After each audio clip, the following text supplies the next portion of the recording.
ఈ స్థలానికి సంబంధించి 2 ఎకరాల 17 సెంట్లు. ఈ 2 ఎకరాల 17 సెంట్లకు సంబంధించి దాదాపుగా 42 కుటుంబాలు 25 సంవత్సరాలుగా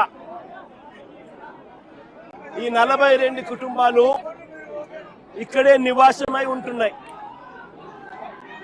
25 సంవత్సరాలుగా వీళ్ళు మాదిరిగా ఇల్లు కట్టుకొని ఉన్నారు. ఈ మాదిరిగా ధ్వంసం చేశారు. 25 సంవత్సరాలుగా వీళ్ళు ఇక్కడ ఇంట్లో ఇల్లు కట్టుకొని ఇక్కడే ఉంటా ఉన్నారు. ఓవైపు ఏమో సుప్రీంకోర్టుకు సంబంధించి సుప్రీంకోర్టులో ఈ స్థలానికి సంబంధించి ఓవైపు ఏమో న్యాయ పోరాటం జరుగుతూ ఉంది. సుప్రీంకోర్టులో పిటిషన్ పెండింగ్ లో ఉంది.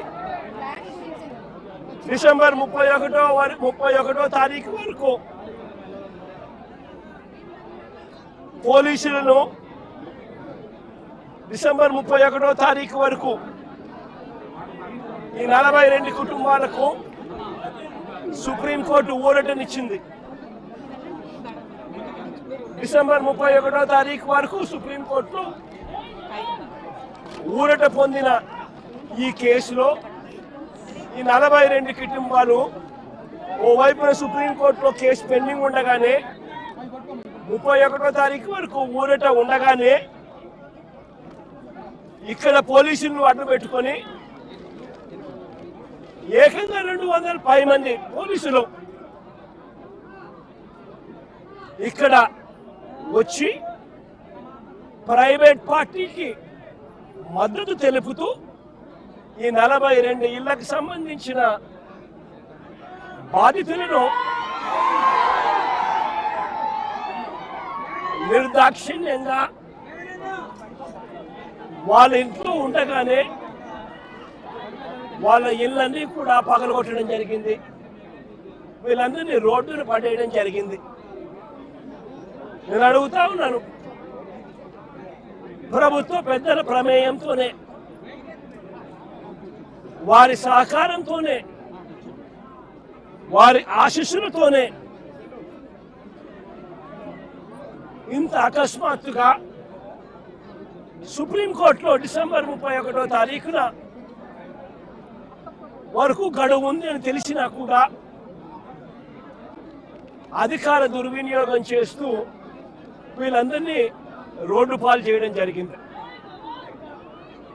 నేను అడుగుతా ఉన్నాను ఇక్కడే, అయ్యా చంద్రబాబు గారు, ఈ 2 ఎకరాల 17 సెంట్లకు సంబంధించి వీటి విలువ ఎంత అని చెప్పి నేను ఇక్కడ అడిగా. ఎంతక్క ఇక్కడ దీని విలువ? ₹1,00,00,000 ప్లాట్ అండి. అందరి ₹1,00,00,000 పైనే ఉంది. 250 కోట్లు. దాదాపుగా ఈ 2 ఎకరాల 17 సెంట్లు వీళ్ళు ఇల్లు కట్టుకొని ఏదైతే ఉంటా ఉన్నారో కరెంటు మార్కెట్ విలువ దాదాపుగా 150 కోట్లు పైచిలుకోట. 150 కోట్ల పైచిలుకు గల ఈ ప్రాపర్టీకి ప్రైవేట్ వ్యక్తులు దీంట్లోకి ఎంటర్ అయ్యారు.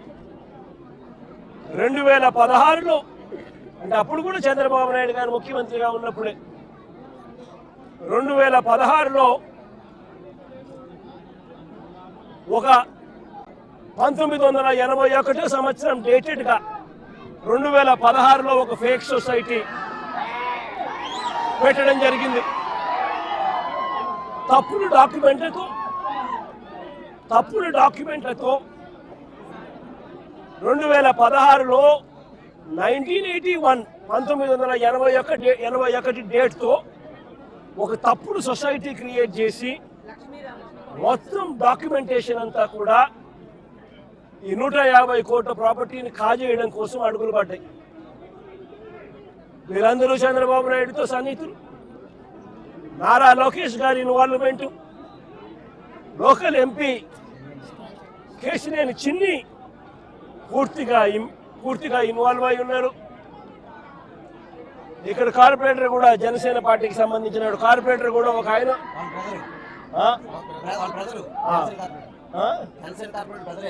జనసేన కార్పొరేటర్ సంబంధించిన వాళ్ళ బ్రదర్ కూడా ఇన్వాల్వ్ అయి ఉన్నారు. ఇంతమంది కలిసి అధికార దుర్వినియోగం అనేది ఎలా ఉంటుందన్న దానికి నిదర్శనం ఇది. ఓవైపున కేసులున్నాయి, సుప్రీంకోర్టులో కేసు జరుగుతూ ఉంది, డిసెంబర్ 31వ తారీఖు వరకు వీళ్ళకి వెసులుబాటు ఉంది. మరోవైపున ఆ కేసు అక్కడ కొనసాగుతూ ఉండగానే 200 మంది పైచిలకు పోలీసులు ఇక్కడికి వచ్చి ఏకంగా ఈ పోలీసులు ఈ అన్యాయస్తులకు మద్దతు ఇస్తూ బుల్డోజర్లు పెట్టి పేదలను మధ్యతరగతి వాళ్ళను రోడ్డు పాలు చేసిన ఘటన ఇది. నేను అడుగుతా ఉన్నాను, ఇక్కడే ఈ 2 ఎకరాల 17 సెంట్లలో దాదాపుగా 25 సంవత్సరాల నుంచి, అంటే 2001 పై నుంచి 2001 ముందు నుంచి 25 సంవత్సరాలుగా వీళ్ళు ఇక్కడ నివాసం ఉంటా ఉన్నారు. ఇందులో చాలా మంది ఇల్లు కట్టుకున్నారు.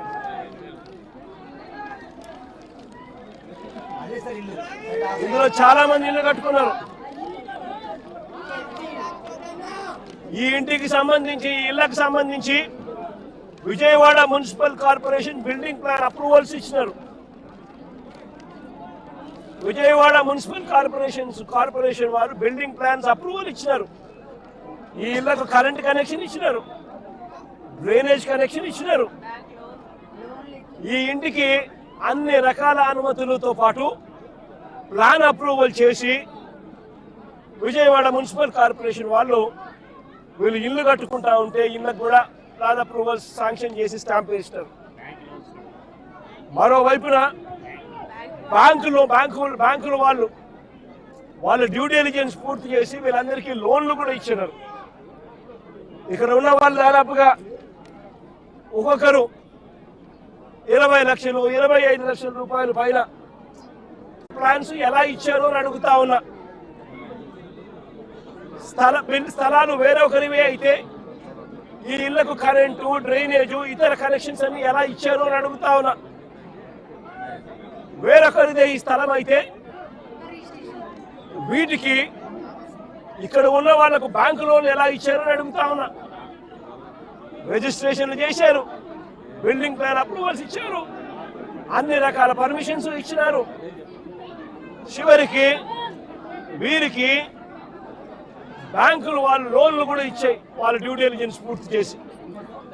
మన ఇన్ని సవ్యంగా ఉన్నప్పుడు ఇది ఏ రకంగా గవర్నమెంట్ ముందుకు వచ్చి వీళ్ళకి ఎటువంటి న్యాయము చేయాలి అని కనీసం ఆలోచన కూడా లేకుండా, ఎటువంటి ముందస్తు నోటీసు కూడా ఇవ్వకుండా వీళ్ళ ఇళ్లలో ఉండగానే 200 మంది పోలీసులు పైచిలకు వచ్చి ప్రైవేట్ వ్యక్తులకు మద్దతు ఇస్తూ పొక్లేర్లు పెట్టి, జేసీబీలు పెట్టి, బుల్డోజర్లు పెట్టి ఏకంగా బిల్డింగులు పక్కన జరిగింది. నేను అడుగుతా ఉన్నాను, వీళ్ళు చాలా మంది చెప్పడం కూడా జరిగింది, ఈ స్థలాలు మళ్ళీ కొనుగోళ్లు జరిగేటప్పుడు కూడా, క్రయ విక్రయాలు జరిగేటప్పుడు కూడా పలు సందర్భాలలో ఇక్కడ వాళ్ళంతా కూడా పేపర్లో అడ్వర్టైజ్మెంట్లు కూడా ఇచ్చినారు. ఎవరికైనా అభ్యంతరాలు ఉంటే తెలియజెప్పాలి అని చెప్పి పత్రికా ప్రకటనలు కూడా ఇచ్చారు. పత్రికా ప్రకటనలు ఇచ్చినప్పుడు కూడా ఎవరు కూడా అభ్యంతరాలు ఎక్కడా కూడా వెలుబుచ్చలేదు. అలాంటిది 25 సంవత్సరాలుగా వీళ్ళు ఇక్కడే ఇలాగే ఉంటే వీళ్ళను బుల్డోజర్లు పెట్టి ప్రైవేట్ వ్యక్తులకు మేలు చేసేందుకు ఈ 150 కోట్ల పైచిలకు ఇవాళటి వాల్యూలో 150 కోట్ల పైచిలకు వాల్యూ ఉన్న ఈ ప్రాపర్టీని కబ్జా చేసేందుకు ఏకంగా చంద్రబాబు నాయుడు, ఆయన కొడుకు, ఆయన పార్టీకి సంబంధించిన ఎంపీ, జనసేన పార్టీకి సంబంధించిన కార్పొరేటర్లు ఇంతమంది ఒకటై పేదలను నిస్సహాయాలుగా ఈరోజు రోడ్డు మీద నిలబెట్టించారు. నిజంగా నేను అడుగుతా ఉన్నా, ఈ ప్రభుత్వం అన్నది పేదల తరపున ఉందా అని.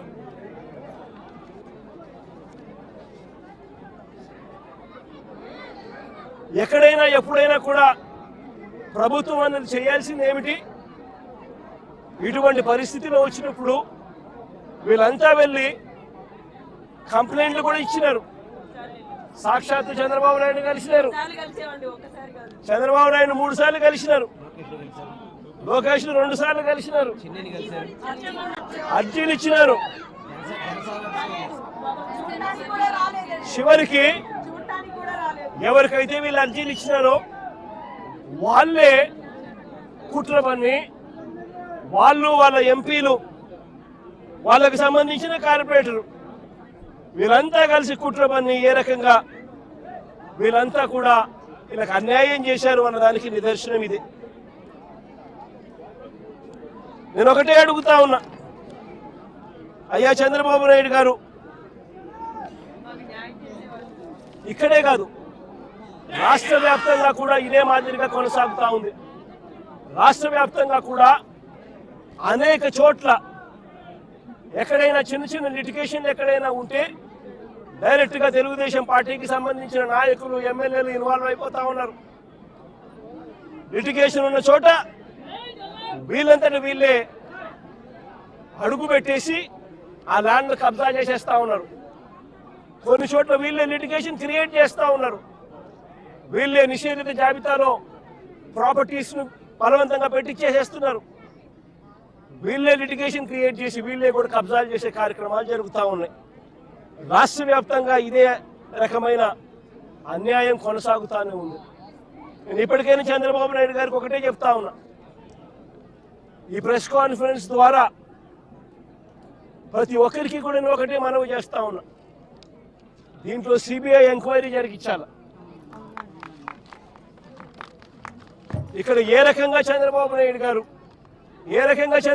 గారు కొడుకు, ఏ రకంగా తెలుగుదేశం పార్టీకి సంబంధించిన ఎంపీ, ఏ రకంగా వీళ్ళంతా కూడా ఇన్వాల్వ్ అయ్యి ఇంక్లూడింగ్ జనసేన కార్పొరేటర్తో సహా ఏ రకంగా వీళ్ళంతా కూడా దీన్ని కబ్జా చేసే కార్యక్రమం చేస్తా ఉన్నారు అనేది ప్రజలకు తెలియాలి. ఇంతకుముందు చంద్రబాబు నాయుడు గారు ముఖ్యమంత్రి గతంలో ఉన్నప్పుడు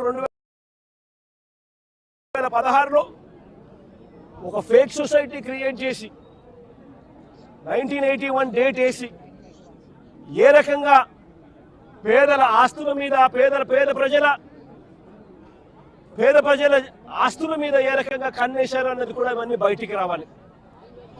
ఇవన్నీ కూడా రాష్ట్ర ప్రభుత్వం కోర్టుల్లో ప్రజల తరపున, పేదల తరపున, మధ్యతరగతి వాళ్ళ తరపున ఆర్గ్యుమెంట్ చేయాల్సింది పోయి, వాళ్లకు తరపున నిలబడాల్సింది పోయి, వీళ్లకు వ్యతిరేకంగా రాష్ట్ర ప్రభుత్వమే స్వయంగా కోర్టులలో వ్యతిరేక అఫిడవిట్లు, వ్యతిరేక పిటిషన్స్ వేసి వీళ్ళకి అన్యాయం చేయడంలో రాష్ట్ర ప్రభుత్వం తన పాత్ర తాను పోషించింది.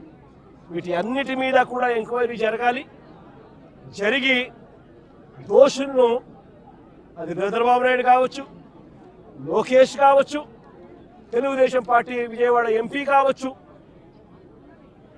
ఇక్కడ తెలుగుదేశం పార్టీ ఇక్కడ జనసేన కార్పొరేటర్ కావచ్చు, వీరందరి పాత్ర మీద కూడా ఎంక్వైరీ జరగాలి. జరిగి నిజాలన్నీ కూడా బయటికి తీసుకొని రావాలి. వీరందరూ కూడా ఎవరైతే నష్టపోయినారో, 25 ఏళ్ల నుంచి ఇక్కడే ఉంటున్నారు, ఒక్కొక్కరికి లోన్లు ఉన్నాయి, 20 లక్షలు 25 లక్షల రూపాయలు బ్యాంకుల్లో రుణాలున్నాయి. వీళ్ళని తీసుకొని పోయి ఇప్పుడు నడు రోడ్డు మీద పెట్టారు. వీళ్ళు బతికేది ఎలా? వీళ్ళ లోన్లు ఎలా తీరుస్తారు? రాష్ట్ర ప్రభుత్వం కనికరం చూపించని ఈ పరిస్థితి నుంచి వీళ్ళ పరిస్థితి మారాలి. వీళ్ళందరికీ కూడా ఇమ్మీడియట్లీ ఇక్కడే గవర్నమెంట్ రావాలి.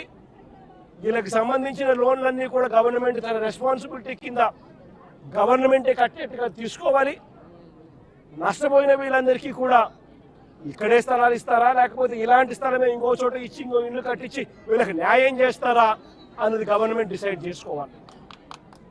చంద్రబాబు నాయుడు గారు గట్టిగా ఒకటే చెప్తా ఉన్నా, అయ్యా చంద్రబాబు, నువ్వు కన్నా ఈ కార్యక్రమం చేయకపోతే రేపొద్దున మా ప్రభుత్వం వచ్చిన తర్వాత, వైఎస్ఆర్సీపీ ప్రభుత్వం వచ్చిన తర్వాత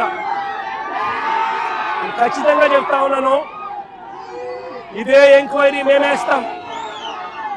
ఇదే ఎంక్వైరీ మేమేస్తాం.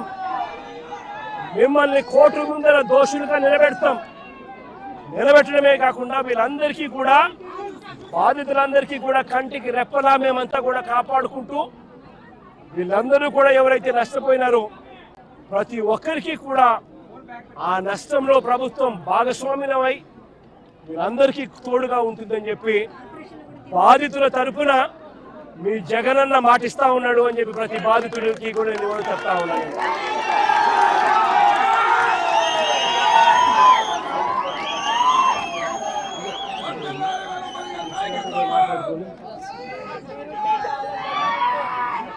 సుప్రీంకోర్టులో ఈ కేసుకి సంబంధించి అన్ని రకాల సపోర్ట్ కూడా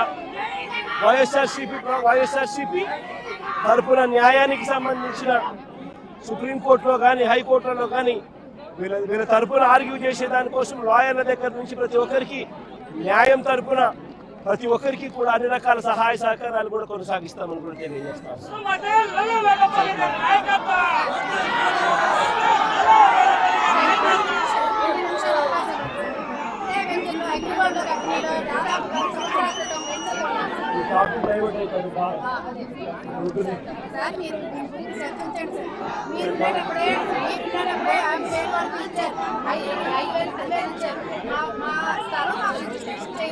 ఫ్లాట్ అలాట్మెంట్ లెటర్ మొత్తం దాదాపు 10 లక్షలు కట్టాను.